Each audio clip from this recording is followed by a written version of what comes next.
ব্যবস্থা করেছি, গরিব মানুষকে শৌচালয় দেওয়ার ব্যবস্থা করেছি, গরিব মানুষের বাড়ির সামনে রাস্তা তৈরির ব্যবস্থা করেছি, গরিব মানুষকে গ্যাস দেওয়ার ব্যবস্থা করেছি, গরিব মানুষকে খাদ্য শস্য দেওয়ার ব্যবস্থা করেছি। শুধু তাই নয়, করোনা কালে লকডাউনের সময় গরিব মহিলা 500 টাকা পেয়েছেন, জনধন অ্যাকাউন্টে 500 টাকা পেয়েছেন, মোদিজি পাঠিয়েছেন 500 টাকা। আর পাঠিয়েছেন মানে কি? তৃণমূলের নেতারা বলছে আমরা পাইয়ে দিলাম। তোমরা কোথা থেকে পাইয়ে দিলে বাবু? তোমরা কোথা থেকে পাইয়ে দেবে? তোমরা তো ব্যাংকের পাশে গিয়ে লুকিয়েছো। 500 টাকা পেয়েছেন, আমাকে 100 টাকা দিন না, আমাকে 100 টাকা কাটপানি দিন। ভারতের প্রধানমন্ত্রী নরেন্দ্র ভাই মোদী আয়ুষ্মান ভারত যোজনায় প্রত্যেক গরিবকে আয়ুষ্মান ভারত উপলক্ষে আয়ুষ্মান ভারত দিয়ে বিনা পয়সায় চিকিৎসার ব্যবস্থা করেছেন। দিদিমণি বলেছেন হতে দেব না, আগে টাকা আমার কাছে আসবে, তারপর আমি কাটমানি নেব, তারপর গরিব মানুষকে দেব। প্রত্যেক কৃষককে 2000 টাকা মাসে দেওয়ার ব্যবস্থা করেছেন। কৃষক সম্মান নিধি দিদিমণি বলেছেন হতে দেব না, আগে আমার কাছে টাকা আসবে, সেখান থেকে কাটমানি খাবো, তারপর কৃষককে দেব। দিদিমণি জেনে রেখে দিন, 2021 সালের মে মাসে বিজেপির সরকার হবে, মন্ত্রিসভার প্রথম সভা বৈঠকে প্রত্যেক কৃষককে আমরা 2000 টাকা পাওয়ানোর ব্যবস্থা করব, প্রত্যেক কৃষককে ব্যবস্থা করব। এতদিন আপনি দেননি, সেই টাকাও বাংলার কৃষকরা পাবে, সেই টাকাও বাংলার কৃষকরা পাবে। তাই আসুন, পরিবর্তনের নতুন বাতাবরণ তৈরি হয়েছে। বিজেপির 7 দিন, নতুন ভারতীয় জনতা পার্টিকে পশ্চিমবঙ্গ আপনারা নির্মাণ করেছেন। আমি পঞ্চায়েত নির্বাচনে লড়াইয়ের জন্য মালদার জনগণকে অভিনন্দন জানাবো এবং আমাদের উত্তর মালদায় আপনারা নির্বাচিত করেছেন আমাদের প্রার্থীকে। দক্ষিণ মালদায় আমরা রিগিং এর কারণে হেরে গেছি, কিন্তু এবার বলছি এবারের নির্বাচন রিগিং মুক্ত নির্বাচন হবে। এবারের নির্বাচন প্যারামিলিটারি দিয়ে নির্বাচন হবে। এবারের নির্বাচন কেন্দ্রের তত্ত্বাবধানে নির্বাচন হবে। এবারের নির্বাচন তৃণমূল কংগ্রেসের শেষ নির্বাচন হবে। এবারের নির্বাচন বিজেপি সরকার তৈরির নির্বাচন হবে। এবারের নির্বাচন বাংলার মুক্তির নির্বাচন হবে। এবারের নির্বাচন নতুন বাংলা তৈরির নির্বাচন হবে। আমার সঙ্গে বলুন বন্দে মাতরম, বন্দে মাতরম, ভারত মাতা কি, ভারত মাতা কি।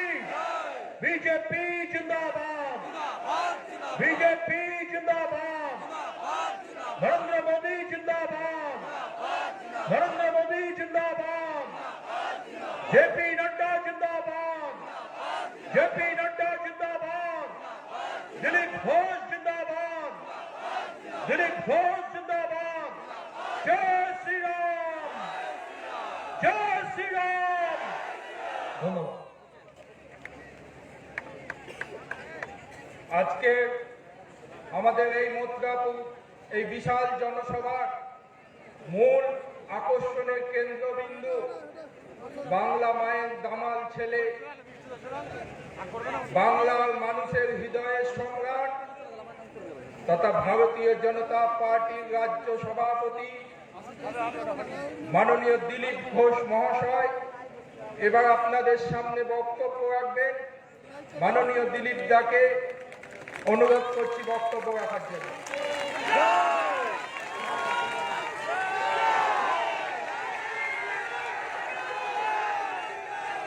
भारत माता की, वंदे मातरम, बीजेपी जिंदाबाद, नरेंद्र मोदी जिंदाबाद, जेपी नड्डा जिंदाबाद, जय श्री राम।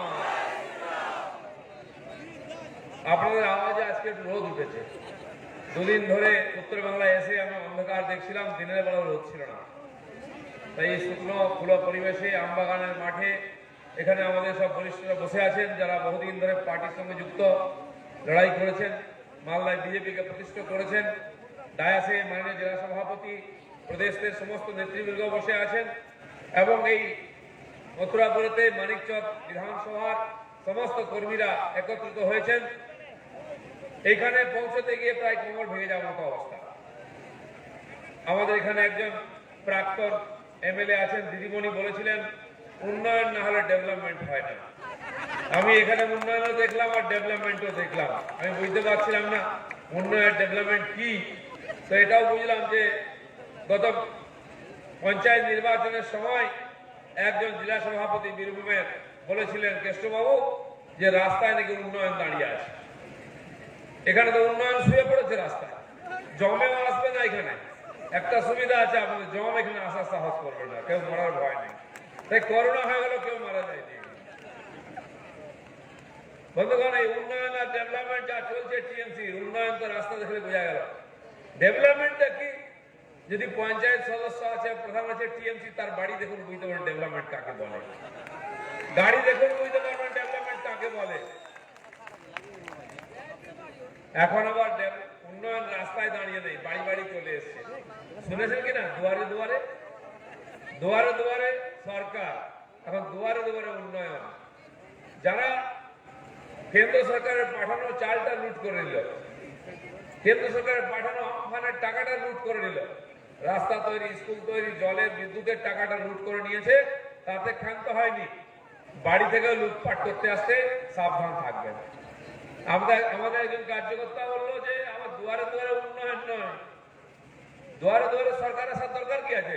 10 বছর ধরে সরকার আছে, লোক তো সরকারের কাছে যাবে, লোক আর সরকারের কাছে যাচ্ছে না, তাই জমায়েত দুয়ারে সরকার যাচ্ছে। এখন প্রায় জমায়েত দুয়ারে চলে এসছে, তখন মনে পড়েছে তখন লোকের দুয়ারে যাওয়ার চেষ্টা করছে। এদের দেখলে লোকে ভয় পায়। এই উন্নয়নের যারা প্রতিনিধি রাস্তায় বেরোলে মা বোনদের আঁচল ধরে টানে, হাত ধরে টানে। বিজেপির কর্মীদের খুন করে কাছে ঝুলিয়ে দেয়, গরিব মানুষের রেশনের চাল ডাল খেয়ে নেয়, কিছুই বাকি নেই। বঙ্গবন্ধুদের কারখানা চালাচ্ছে, উন্নয়ন টাকা লুট করছে।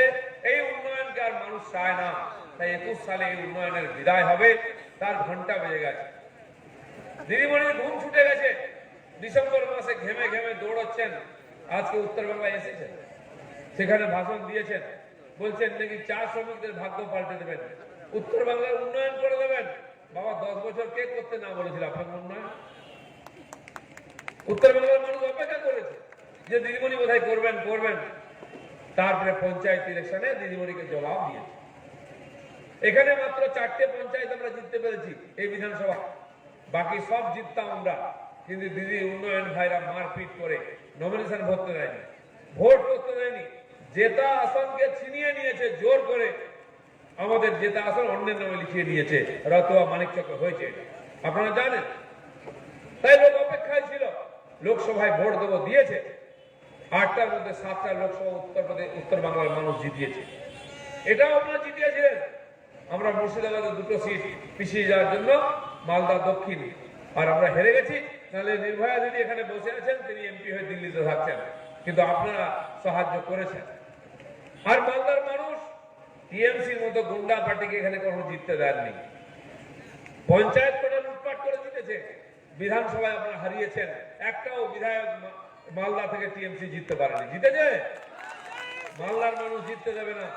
2টো লোকসভা আসন টিএমসি জিতেছে, মালদার মানুষ এই গুন্ডা, চোর আর বাটপারের দলকে জিততে দেবে না। তাই আগামী বিধানসভায় এর পুনরাবৃত্তি করতে হবে, টিএমসি কে পুরোপুরি সাফ করতে হবে। আর যারা আপনাদের ভোট নিয়ে জিতে গিয়ে টিএমসি তে চলে যাচ্ছে, সেই সমস্ত এমএলএ এমপিদেরকেও সাফ করতে হবে। দালালদেরকে আমাদের এখানে জায়গা দেবো না, মালদার মানুষ তাকে স্বীকার করবে না। এই যে পঞ্চায়েত যারা জোর করে জিতলো, তারা যা উন্নয়ন করছে আমরা টের পাচ্ছি। কেন্দ্র সরকার টাকা পাঠাচ্ছে গরিব মানুষের বাড়িতে পায়খানা বানিয়ে দেওয়ার জন্য, সেখান থেকে 1000 টাকা নিয়ে নেওয়া হচ্ছে কার্ড মানি। কি নিচ্ছে কিনা? 1000 টাকা না দিলে পায়খানা তৈরি হবে না। নিয়ম হচ্ছে 10,000 দেবে কেন্দ্র, 3,000 দেবে রাজ্য, 13,000-এ একটা পাকা পায়খানা হয়। রাজ্য 1 টাকাও দিচ্ছে না।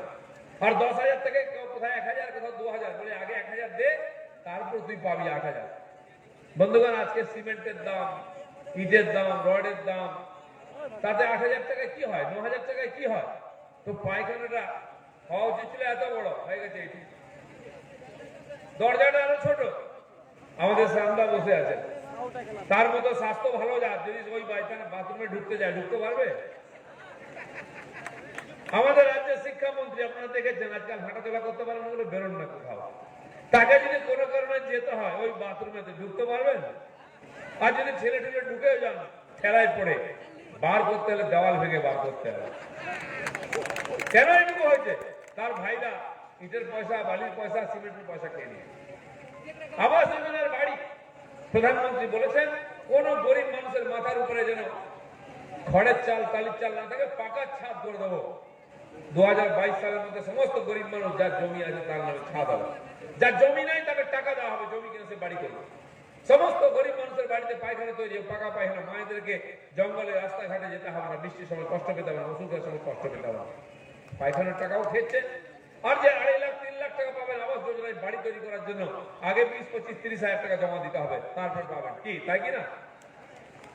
আপনারা শুনেছেন আমফানে ঝড় হলো কলকাতা, উত্তর চব্বিশ পরগনা, দক্ষিণ চব্বিশ পরগনা, পূর্ব মেদিনীপুর, পশ্চিম মেদিনীপুর, হুগলি, হাওড়া, নদিয়া, বিস্তীর্ণ এলাকা ঘর বাড়ি ভেঙে গেছে। যত কাঁচা বাড়ি ছিল, টিনের চাল ছিল, টালির চাল ছিল, টিন সব উপড়ে গেছে, খড়ের চাল উঠে গেছে।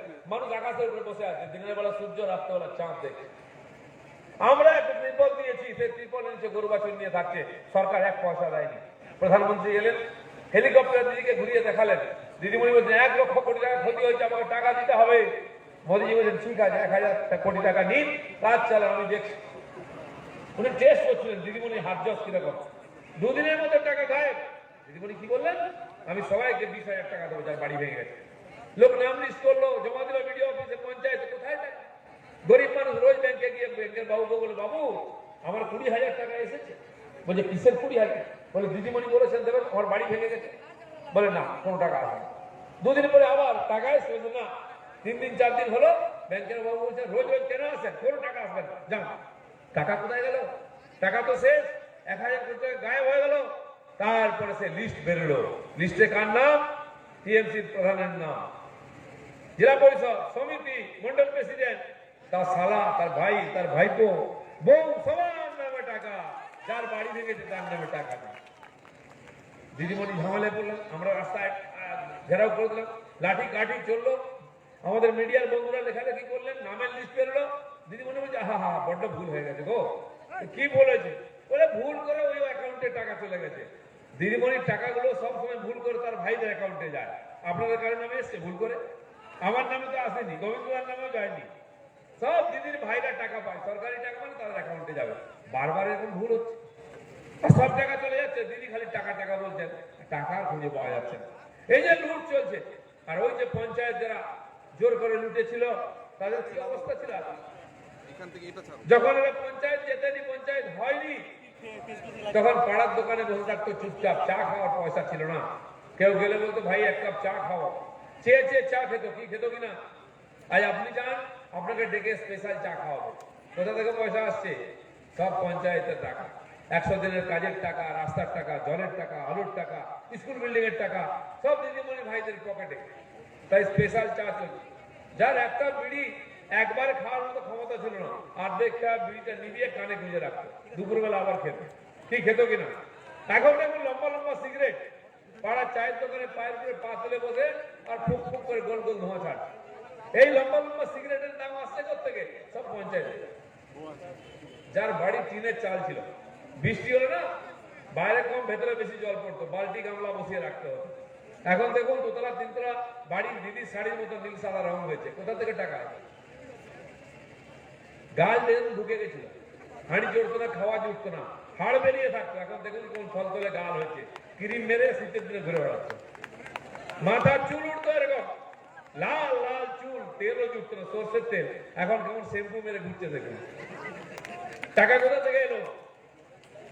আর ভাঙা একটা ঢড়ঢড়ে সাইকেল ছিল টিএমসির নেতা, যখন বাড়ির পাশ থেকে যেত না, ঢড়ঢড় আওয়াজ আসতো, লোক বুঝতো নেতা যাচ্ছে।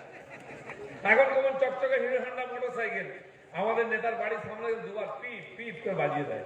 দেখায় কি কি দেখো পঞ্চায়েতের টাকা ঝেড়ে গাড়ি কিনে, 2 চাকা এখন 4 চাকা হয়েছে। এই উন্নয়ন হয়েছে, দিদিমণির ভাইদের উন্নয়ন খুব হয়েছে, বাকি সমাজের ভিখারির দশা। চাকরি চাইবেন আপনি? এখানে চাকরি হবে না। দিদিমণি বলছে 90 লক্ষ লোককে চাকরি দিচ্ছে। 90 লক্ষ যদি চাকরি হয়, প্রত্যেক গ্রামে 100 টাকার ছেলে চাকরি পাওয়ার কথা। দেখুন কোন গ্রামে পেয়েছে চাকরি? 5টা 10টা ছেলে চাকরি পেয়েছে? আপনাদের গ্রামে কোথাও ভুলেও নাই। হ্যাঁ, যদি চাকরি পেয়ে থাকে সে গুজরাটে পেয়েছে, মধ্যপ্রদেশে, কর্ণাটকে পেয়েছে, দিল্লি হরিয়ানায় পেয়েছে, এখানে বিজেপি রাজত্ব আছে, এখানে পেয়েছে। বাংলায় চাকরি হয় না। পড়তে গেলে আপনাকে হায়দ্রাবাদে, কর্ণাটকে যেতে হবে, চিকিৎসা করতে চেন্নাই, ভেলোর, মুম্বাইতে যেতে হবে, চাকরি করতে হলে গুজরাটে, মহারাষ্ট্রে, কর্ণাটকে যেতে হবে। তাহলে দিদিকে রেখে লাভ কি? সব ছেলেগুলোকে বাড়ি ছাড়া করে দিচ্ছে। বুড়ো বাবা মা ওষুধ দেওয়ার লোক নেই, বউ ছেলে আছে তাকে বছরে একবার দেখতেও পায় না। দিদিমণিকে এই জন্য আমরা মুখ্যমন্ত্রী বানিয়েছিলাম যে ছেলে মেয়েদের আমাদের বাড়ি ছাড়া করে দেবো, বাংলা ছাড়া করে দেবো। কদিন আগে আমি গেছিলাম, দিল্লিতে ছিলাম, লোকসভা চলছিল। আমাদের নদিয়ার একটি ছেলে, মুসলমান ছেলে আনারুল, সে আমার বাড়ির সামনে 3-4 ঘন্টা দাঁড়িয়েছিল। আমার কে ভাই ডাকো, এসে বললো বাবু আপনাকে যেতে হবে গুড়গাঁও। মানে কেন গো? বলছে ওখানে আমাদের পশ্চিমবাংলার হাজার হাজার লোক আছে, তারা আপনাকে দেখতে চায়, কথা শুনতে চায়। মানে ওরা কি করে? বলে এই যে বাড়িঘর তৈরি হচ্ছে, ওরা লেবারের কাজ করে। 2 দিন পরে আমি গেলাম, মানে ডাকা পর্যন্ত, তখন করোনা চলছিল, 100-150 লোক এসেছিলেন, একটা বাগান মতো জায়গায় ডেকেছিল, কথা বললাম। তারপরে ঘুরতে বেরোলাম, দূর দূর অব্দি মাঠ। তার আগে যখন গুড়গাঁওতে আমরা ঢুকলাম, মনে হচ্ছে ইন্দ্রপুরী। কি বিশাল বিশাল বাড়ি, চকচকে ধকচকে, ব্যবসা বাণিজ্য দেখে মনে হচ্ছে আমাদের দেশ নয়, এটা আমেরিকা, ইংল্যান্ড। ওটা পার হয়ে গেলাম, দেখলাম মাঠের পর মাঠ, ধুধু করছে, ধুলো উঠছে, সেখানে প্রচুর লোক, ছোট ছোট টিনের ঘর, চারদিকে টিন, উপরে টিন। ভাবুন গরমের সময় কি অবস্থা হয়, শীতের সময় কি অবস্থা হয়। আর একটা দুটো নয়, হাজার হাজার বাড়ি এরকম। বলছে এখানে 10,000 বাঙালি পরিবার আছে, বাচ্চা বাচ্চা ছেলে মেয়ে প্রচুর ঘুরে বেড়াচ্ছে। আমি জিজ্ঞেস করলাম এটা কি স্কুলে যায়? বলছে না বাবু, এখানে কোনো স্কুল নাই, লেবারদের কলোনি। আর ওই যে ইন্দ্রপুরী তৈরি হচ্ছে, বড় বড় বাড়ি ঘর চকচকে তৈরি করছে আমাদের বাঙালি লেবাররা। কোথার থেকে? মেদিনীপুর, পূর্ব মেদিনীপুর, পশ্চিম মেদিনীপুর, 24 পরগনা, উত্তর, দক্ষিণ, নদিয়া, মুর্শিদাবাদ, মালদা, দিনাজপুর, কুচবিহার পর্যন্ত সমস্ত জেলার মানুষ ওখানে আছেন পরিবার নিয়ে। ওখানে দোকানপাট, ওখানে বাজার, ওখানে সব পুরো বাঙালি টোলা। আমাকে বলে আপনি আসুন, এই পরিবারে 5,000 লোকের সভা করবো। আর তোমরা আছো কেন? বলে কি করবো, কাজ নেই তো, চাষ করলে লাভ হয় না, একটা লেবারের কাজ নেই পশ্চিমবাংলায়। পাথর ভাঙার জন্য কর্ণাটকে চলে যাচ্ছে, তামিলনাড়ু চলে যাচ্ছে। সোনার উপর কাজ করছে আমাদের মেদিনীপুর, বাঁকুড়া, পূর্ব মেদিনীপুর, পশ্চিম মেদিনীপুর, হুগলি, হাওড়া, লক্ষ লক্ষ ছেলে, কমসে কম 25 লক্ষ ছেলে, তারা হিরে আর সোনার কাজ করে। দারুণ হাত। এই যে বড় বড় হিরে ব্যবসায়ী দেখেন আপনি, সুরাট, মুম্বাইতে আছে, হাজার হাজার কোটি টাকার মালিক, তাদের কে তৈরি করছে? বিদেশে সাপ্লাই হচ্ছে, কাজ হচ্ছে আমাদের বাঙালি ছেলেরা। দিল্লিতেও এরকম হাজার হাজার লোক আছে, তারা প্রতিষ্ঠিত হয়ে গেছে, ওখানে ব্যবসা করে। আমি যাই তাদের বাড়িতে, খাওয়া দাওয়া করি। আমাদের ঘাটাল মেদিনীপুরের ছেলে কেন গেছে ওরা? এখানে তাদের জন্য কাজ নেই। শুধু দিদি একা নয়, সিপিএম এর রাজত্ব থেকে শুরু হয়েছে লোকজনকে তাড়িয়ে দেওয়া, এখান থেকে কারখানা বন্ধ করে দেওয়া। দিদিমণি তাই করেছে, সিঙ্গুরের চাটার কারখানা বন্ধ করে দিলেন, কয়েক হাজার লোক চাকরি পেতে হতে।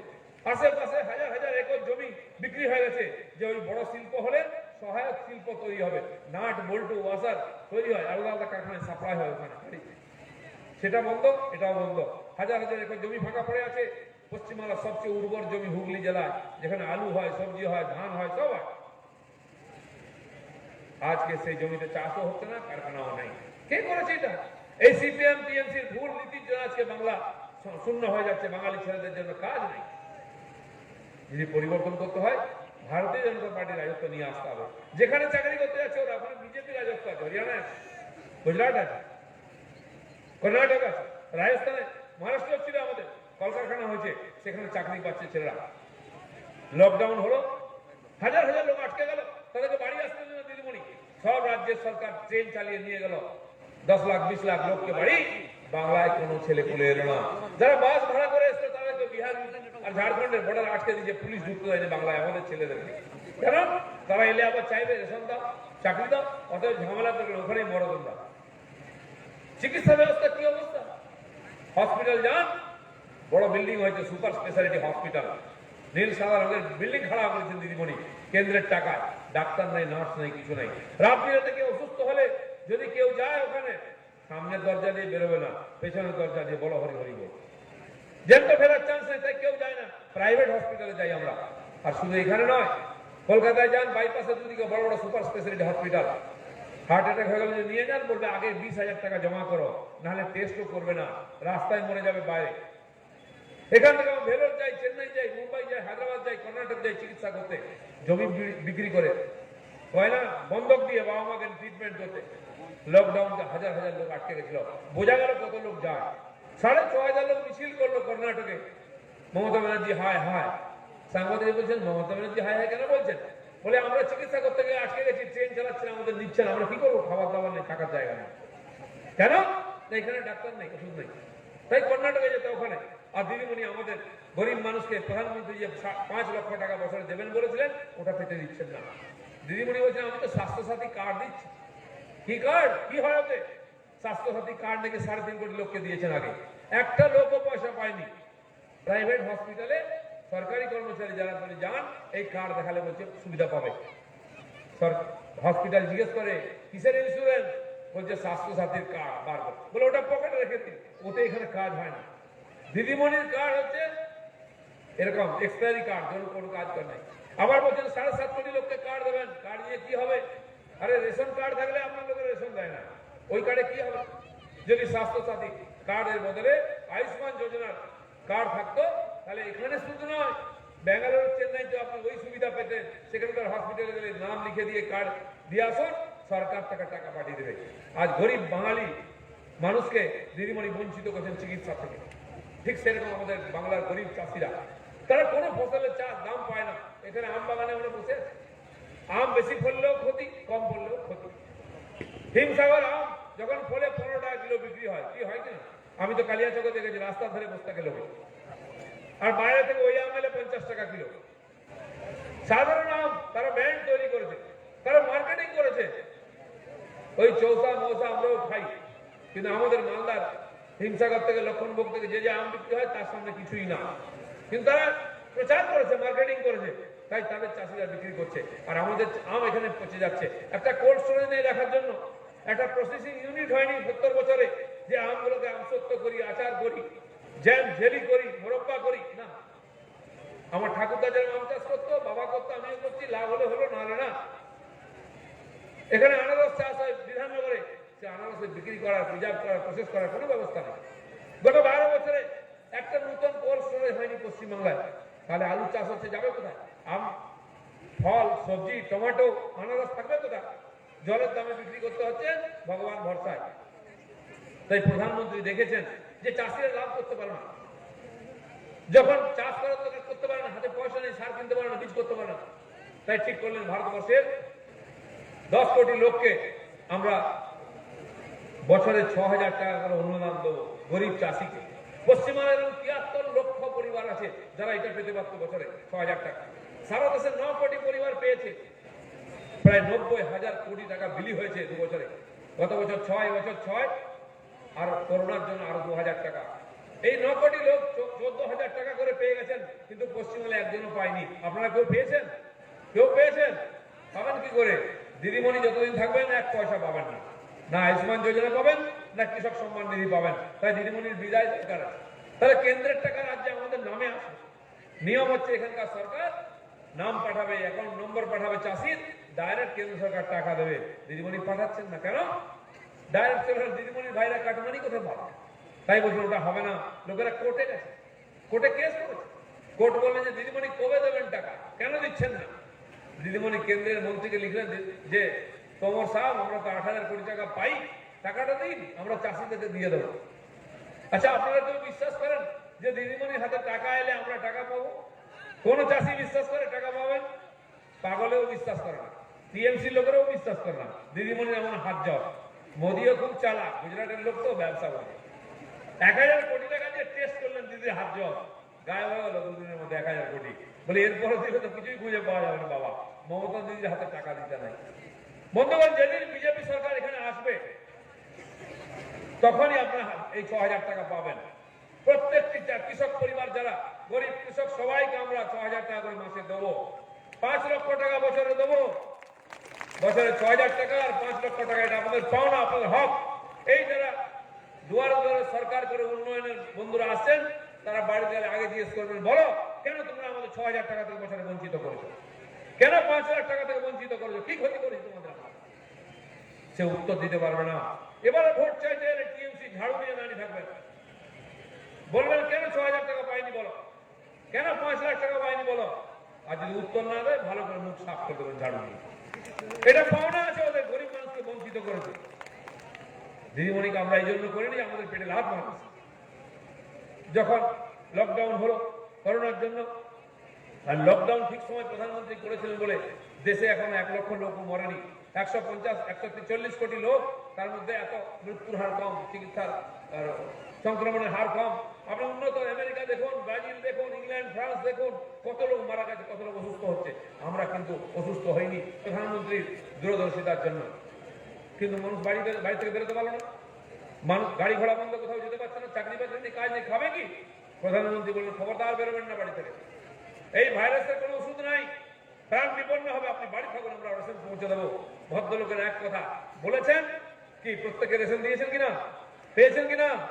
উনি দিয়েছিলেন 5 কিলো আর 1 কিলো, দিদিমণি সেটা অর্ধেক করেছেন, 2 কিলো 3 কিলো দিয়েছেন। তার ভাইরা পেট এত বড় হয়ে গেছে, রেশন খেয়ে নিচ্ছে, চাল খেয়ে নিচ্ছে। যে ভালো চাল এসছে বাইরের থেকে সেটা পাল্টে পচা চাল আমাদের দিচ্ছে, বস্তা পাল্টে যাচ্ছে। গম এসছে ফার্স্ট ক্লাস, সে গম দেয়নি। সে গমের ট্রাক কোথায়? সেদিন 150টা ট্রাক ধরা পড়েছে বনগা বর্ডার দিয়ে বাংলাদেশ যাচ্ছিল। আমাদের খাদ্যমন্ত্রী চাল চোর, তার জেলায় ধরা পড়েছে। 150টা ট্রাক, যদি 20 টন 25 টন একটা ট্রাকে গম থাকে, কত টন গম, কত 100 কোটি টাকা দাম। কার টাকা, কার গম? আমাদের মতো গরিব লোকের জন্য পাঠিয়েছিলেন প্রধানমন্ত্রী, লুট হয়ে যাচ্ছে, বাংলাদেশ চলে যাচ্ছে। এই লুটের রাজত্ব বন্ধ করতে হবে। গরিব মানুষের পেটে লাথ মারা এই সরকারকে হটাতে হবে। আপনি যদি প্রতিবাদ করেন তাহলে আপনার উপর দিয়ে লাঠি চলবে, পুলিশ কেস দেবে, তুলে নিয়ে যাবে। এই অত্যাচার করার জন্য আমরা ওনাকে মুখ্যমন্ত্রী করিনি, সরকারে বসাইনি। তাই বন্ধুগণ, যে ধরনের অনাচার চলছে, আপনি দেখুন আমাদের এখানে আলু চাষ হয়, মেদিনীপুর, বাঁকুড়া, হুগলি, বর্ধমান, ভারতবর্ষের অর্ধেক আলু এখানে চাষ হয়, কিন্তু লাভের মুখ দেখতে পান না চাষিরা। কেন? গতবারে আলু হয়েছে 5 টাকা কিলো বিক্রি হয়েছে, খরচা হয় 4 টাকা, 1 টাকা লাভ পেয়েছে, 1 কুইন্টালে 100 টাকা লাভ চাষি। আর সেই আলু সেই চাষিকে এবার কত করে কিনতে হলো? আলু কত করে? 40, 45, 50, যা ইচ্ছা নিয়েছে। তো আলু চাষি চাষ করবে, পরিশ্রম করবে, খরচা করবে, 5 টাকায় বিক্রি করবে, কিন্তু সে যখন কিনবে তাকে 45 টাকা দিতে হবে। এই 40 টাকা কোথায় যাচ্ছে? ধান উঠেছে, ভালো ধান হয়েছে, এবারে কেন্দ্র সরকার বলেছে 1868 টাকা প্রতি কুইন্টাল ধান কিনবে। গতবারে 1720 টাকা বিক্রি হয়েছে। আপনারা কেউ 1720 টাকা পেয়েছেন কুইন্টাল ধান? কেউ পায়নি। 1200-1300 টাকা প্রতি কুইন্টালে, 500 টাকা কাটমানি। তারা খাচ্ছে দিদির ওই ছোট ছোট ভাইরা যারা বড় বড় গাড়ি নিয়ে ঘোরে। এই 500 টাকার মধ্যে 250 টাকা পকেটে, বাকি 500 টাকা নবান্নে কালীঘাটে চলে যাচ্ছে। এবারে তাই 1868 টাকা প্রধানমন্ত্রী বলছেন চাষিরা ক্ষতিতে চলছে। যদি 1000 টাকা খরচা হয় তাকে 1500 টাকা দিতে হবে 1 কুইন্টাল ধান, তবে লাভ হবে। কোথায় 1500 টাকা? 1213 টাকা। আর এটাই ধান, 1 কুইন্টাল ধানে 1200 টাকা খরচাই হয়ে যায়, কোনো লাভ নাই। চাষি যে পরিশ্রম করে ওটাই লাভ, মজুরি নেই। তাই উনি এমএসপি বাড়াচ্ছেন, ক্রয় মূল্য, সহায়ক মূল্য বাড়াচ্ছেন যাতে লাভ হয়। লাভ কি? 10% ধানও সহায়ক মূল্যতে বিক্রি হয় না। আজকে আপনি জমা দিয়ে আসুন, 3 দিন ঘুরলে ধান নেবে, বলছে জমা দিয়ে তোমার ব্যাংকে চলে যাবে টাকা, 3 মাস পরে টাকা পাবেন, কোনো গ্যারেন্টি নাই।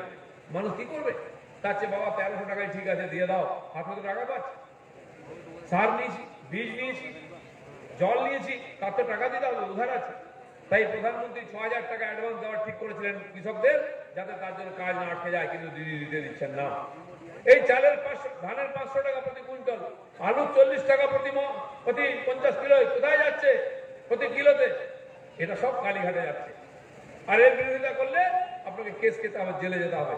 বন্ধুগণ, এই লুটের সরকার, দুর্নীতির সরকার এই বাংলায় থাকতে পারে না। যতদিন থাকবে কেন্দ্র সরকারের 135টা প্রকল্পের টাকা পাচ্ছে মানুষ, বিধবা ভাতা, বিকলাঙ্গ ভাতা, বিদ্যার্থী ভাতা, আয়ুষ্মান যোজনা, কৃষক সম্মান নিধি, আবাস যোজনা, শৌচালয়ের টাকা। আর যখন লকডাউন হলো, আপনারা জানেন, প্রধানমন্ত্রী জানতেন গরিব বাড়িতে খড়কুটো জ্বালিয়ে রান্না করেন মায়েরা, চোখে জল পড়ে। তিনি মাকে দেখেছেন, মা রান্না করতেন একই ঘরের মধ্যে, রুটি বানাতেন, তার চোখে জল পড়ছে, ঘরে ধোঁয়া ভরে গেছে। তারা পড়ছিলেন, তাদের চোখেও জল পড়ছে। তাই তার সংকল্প ছিল সুযোগ পেলে মায়েদের চোখের জল বুঝবেন। প্রধানমন্ত্রী হয়েছেন, মায়েদের নামে বিনা পয়সায় গ্যাসের কানেকশন দিয়েছেন। লকডাউন হয়েছেন, মায়েদের 2 সিলিন্ডার ফ্রি দিয়েছেন। কি দিয়েছেন কিনা? ফ্রিতে রেশন দিয়েছেন। আর বাজার করার জন্য মাসে 500 টাকা দিয়েছেন। কত দূরদর্শিতা দেখুন। যদি এই জনধন অ্যাকাউন্ট না খুলতেন তাহলে টাকাটা আপনি পেতেন কি করে? পোস্ট অফিস বন্ধ, বাস ট্রেন বন্ধ, দিলেও নিতে পারতেন না। দিল্লি থেকে বসে পাঠিয়ে দিচ্ছেন, পাশের ব্যাংক থেকে 500 টাকা তুলে নিয়ে আসুন বাজার করার জন্য। এই হচ্ছেন প্রধানমন্ত্রী। গরিব মানুষের দুঃখ বোঝেন। গ্যাস নেওয়ার জন্য কোনো মহিলা প্রধানমন্ত্রীকে চিঠি লিখেনি, কোনো মায়ের তার স্বামী তাকে গ্যাস দিতে পারেনি, তার ছেলেও দিতে পারেনি, কিন্তু প্রধানমন্ত্রী তার বাড়িতে গ্যাস পৌঁছে দিয়ে গেছে। এটা হচ্ছেন প্রধানমন্ত্রী। তিনি গরিব মানুষের জানেন পরিস্থিতি, তাই কেন গরিব বাড়ির ছেলে, তাই সেই মোদীকে সারা দেশ আজকে বিশ্বাস করেছে। গত লোকসভায় সারা দেশে ভোট হয়েছে, কোনো গন্ডগোল হয়নি। পশ্চিমবাংলায় 42 গন্ডগোলে গুলি চলেছে, মারা গেছে লোক। শান্তিতে ভোট হতে দেয়নি, কারণ দিদি জানতেন হেরে যাবেন। আর তা না হলে আমরা 21 বলেছেন, 21 ভোট পেতাম, 19-এ হাফ, আর 19-এ হাফ করেছেন আপনারা, 21-এ সাফ হবে। তাই দিদি ভয় পাচ্ছেন, মিউনিসিপ্যালিটি কর্পোরেশন ইলেকশন করছেন না, 118 টাকার কর্পোরেশন আটকে রেখেছেন। পেছনের দরজা দিয়ে তার সেই বাসি মেয়রদেরকে অ্যাডমিনিস্ট্রেটর বসিয়ে টাকা লুট করছেন। এই লুটের রাজত্ব শেষ করতে 2 বছর হয়ে গেল, 1.5 বছর হয়ে গেল, নির্বাচন করাচ্ছেন না। গরিব মানুষকে এই পরিষেবা থেকে বঞ্চিত করছেন। টাকা লুটতে হবে, কারণ ইলেকশন হলে বিজেপি জিতে যাবে। বিজেপিকে আটকাবার জন্য চেষ্টা হচ্ছে। আমি শুনলাম সেদিন যেমন ডায়মন্ড হারবার যাওয়ার সময় আমাদের গাড়িতে ইট পাটকেল মারা হয়েছিল, হাতটা ভেঙে দেওয়া হয়েছিল। আজকেও আমাদের রাস্তা আটকাবে দিদির ভাইরা। পুলিশের ফোন আছে, এই হচ্ছে তাই হচ্ছে, এই করবেন না। আচ্ছা, রাস্তা আটকে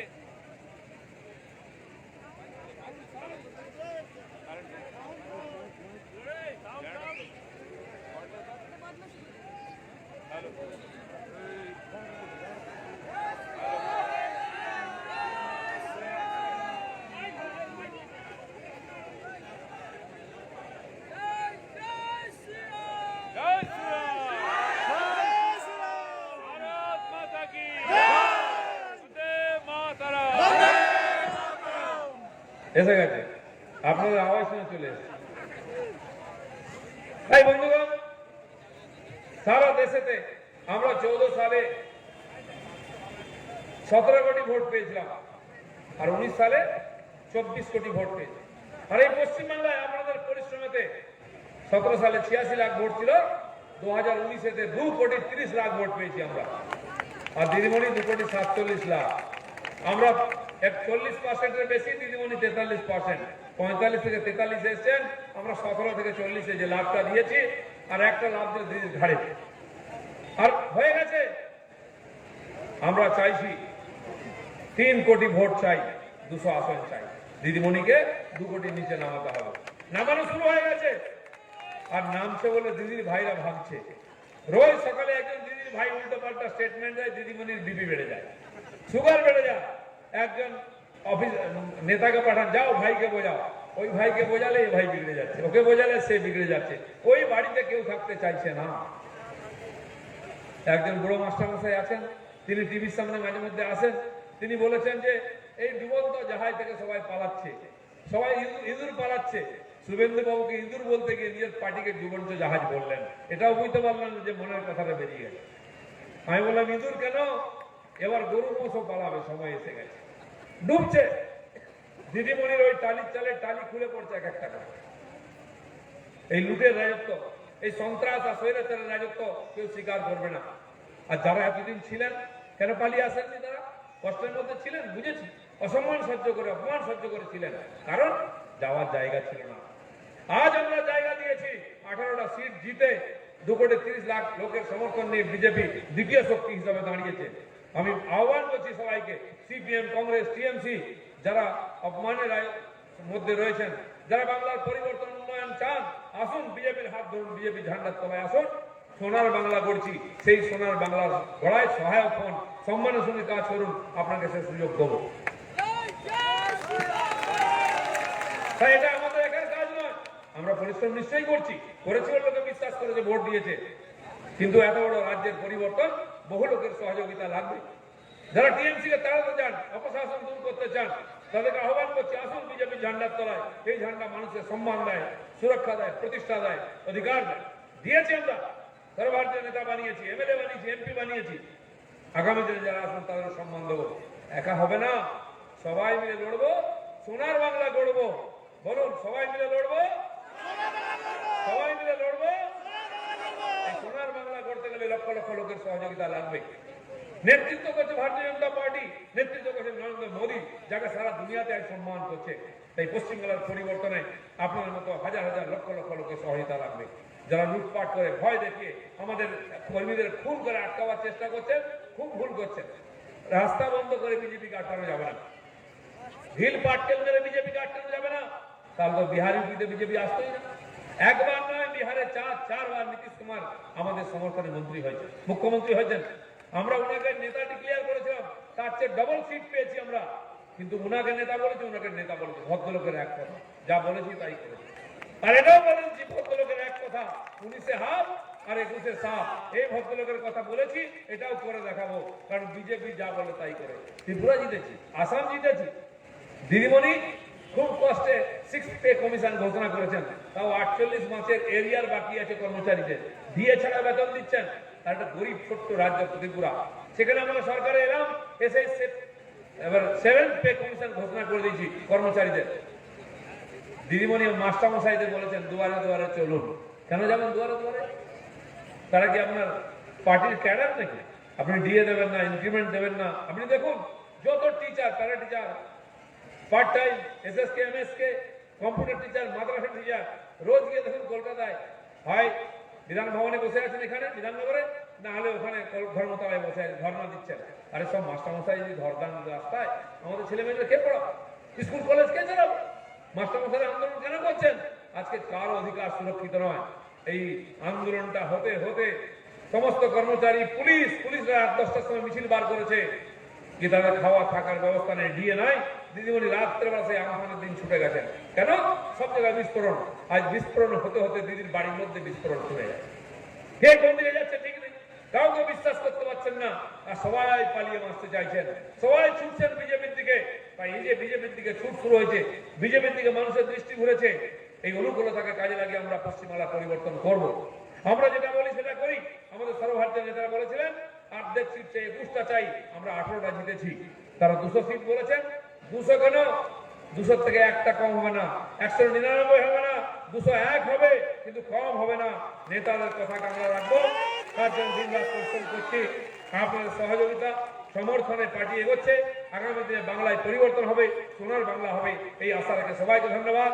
বিশাল সংখ্যায় এখানে জয়েন করার জন্য এসছেন কর্মীরা, জয়েনিং হবে, আর 2 মিনিট অপেক্ষা করে যাবেন। সবাইকে ধন্যবাদ, নমস্কার।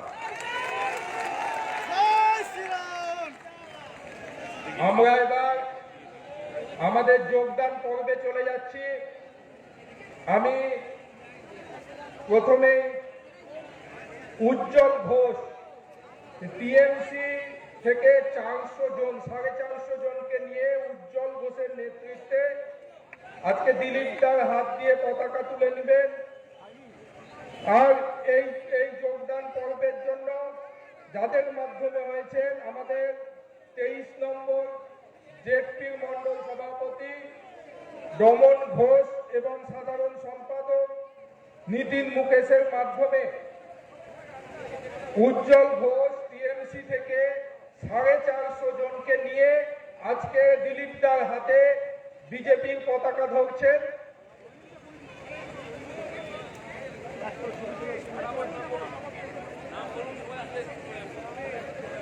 এরপরে আমাদের সংখ্যালঘু সেলের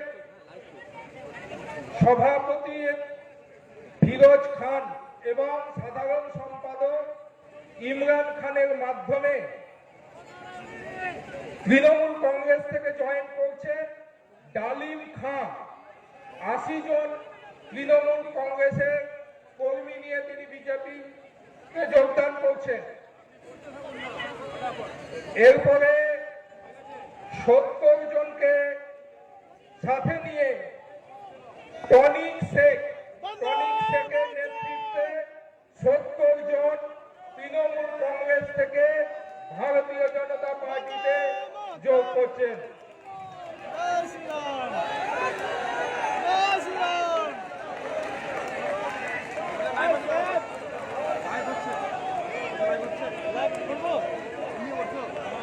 এরপরে আমি ডেকে নিব শুভঙ্কর মন্ডল, ন্যাশনালিস্ট তৃণমূল কংগ্রেসের প্রাক্তন জেলা সভাপতি শুভঙ্কর মণ্ডল, তিনি ভারতীয় জনতা পার্টিতে যোগদান করছেন দিলীপ দার হাত থেকে পতাকা তুলে নিয়ে।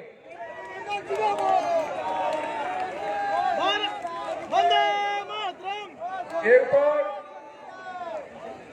আমি ডেকে নিচ্ছি মামনি মণ্ডল।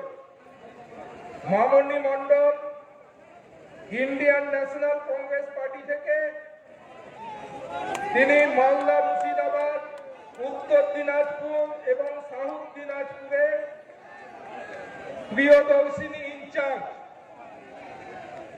তিনি দিলীপ দার হাত থেকে পতাকা নিয়ে ভারতীয় জনতা পার্টিতে যোগদান করছেন। বন্দে